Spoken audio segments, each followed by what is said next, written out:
Hello mortals! I am the BookTube Goddess, the #1 drag queen booktuber on YouTube!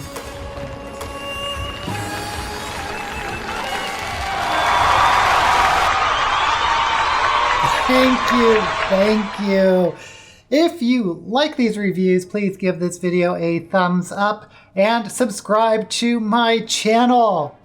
Okay, let's get on to The Iron Widow by Xiran Jay Xao. I first stumbled across this book when doing Shelf It or Shove It, where I choose books based solely on their covers, but ultimately I didn't pick the book up.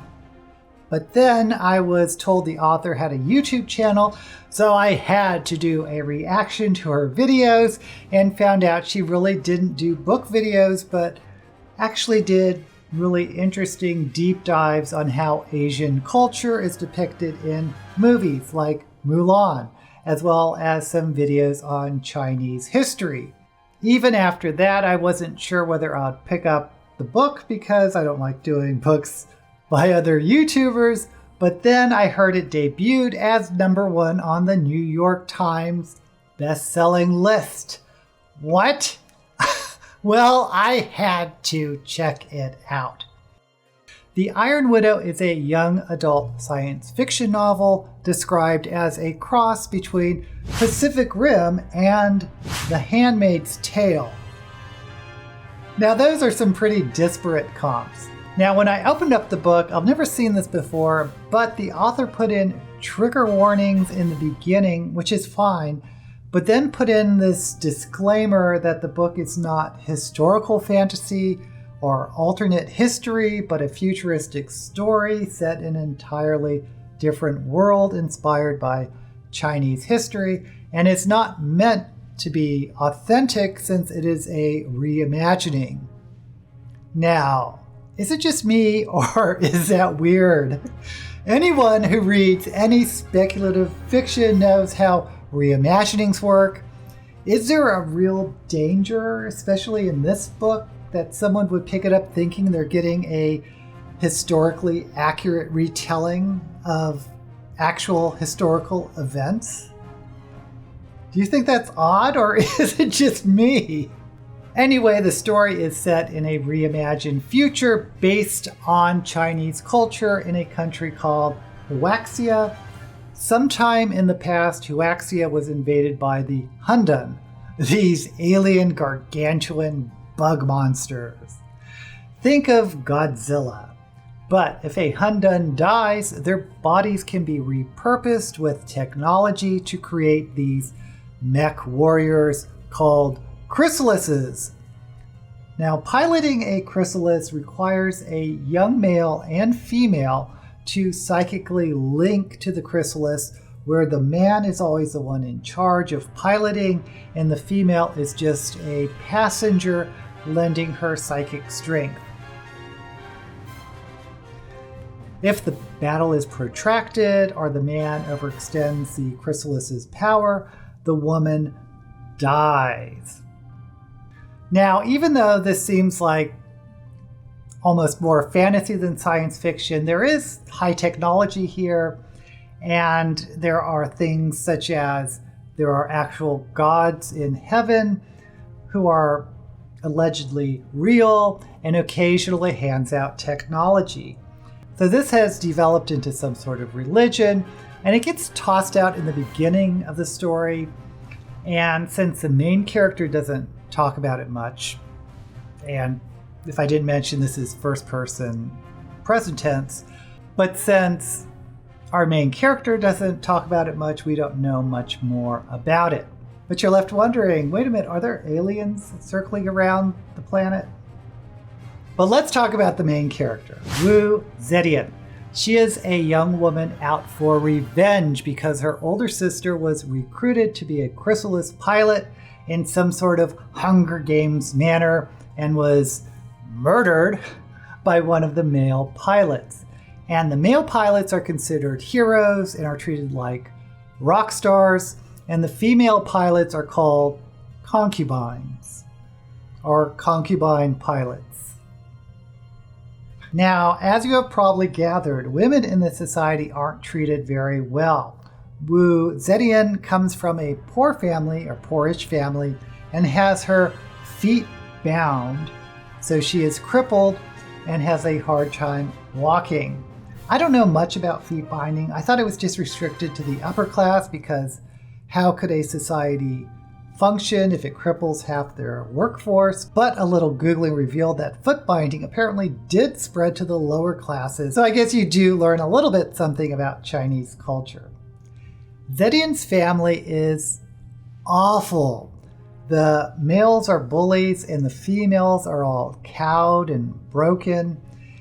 Zetian's best friend is a rich boy named Gao who wants to save her by marrying her, but Zetian doesn't accept and volunteers to be a pilot concubine in order to avenge the murder of her sister and kill the pilot who killed her sister. Going back to that psychic link between the pilots and the chrysalis, it's probably more accurate to say they infuse the chrysalis with chi power or life force. And everyone's life force has an affinity with some of the Chinese elements: earth, fire, wood, metal, water. The elemental affinity changes what sort of powers the chrysalis manifests.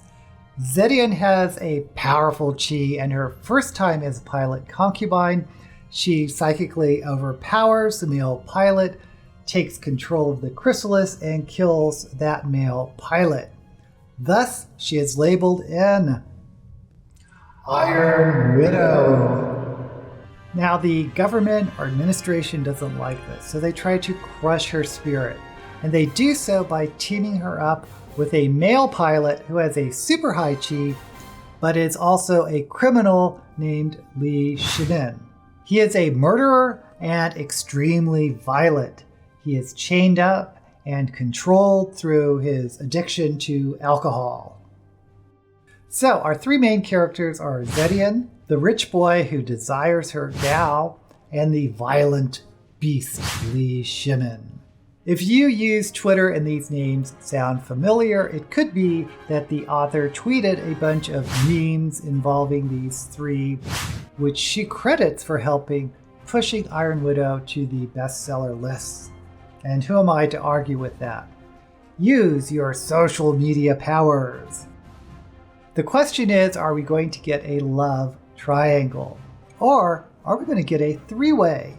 And those are two very different things. Or maybe we're headed somewhere completely different. Maybe you can figure it out from the memes that the author posted. Let's just say it's refreshing that the romance subplot is unconventional.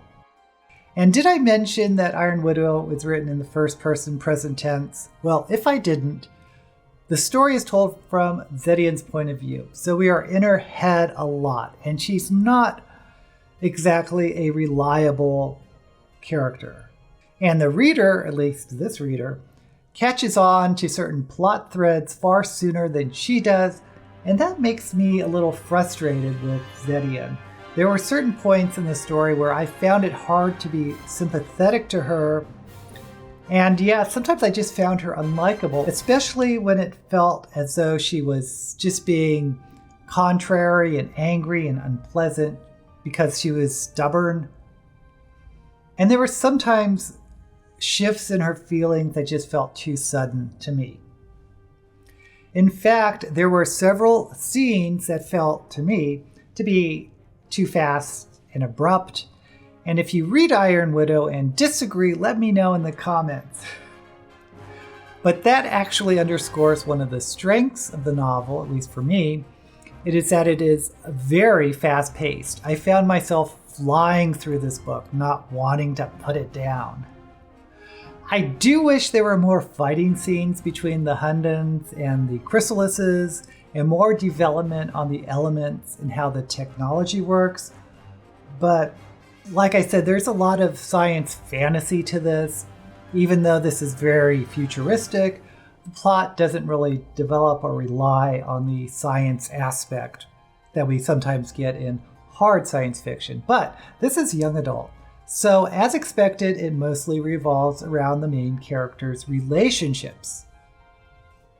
Now, I don't want to get into spoilers, but I will just say I did enjoy the ending, which swung back and picked up on some of the world building we got at the beginning and then forgot about since it wasn't developed throughout the story, but it was a nice callback.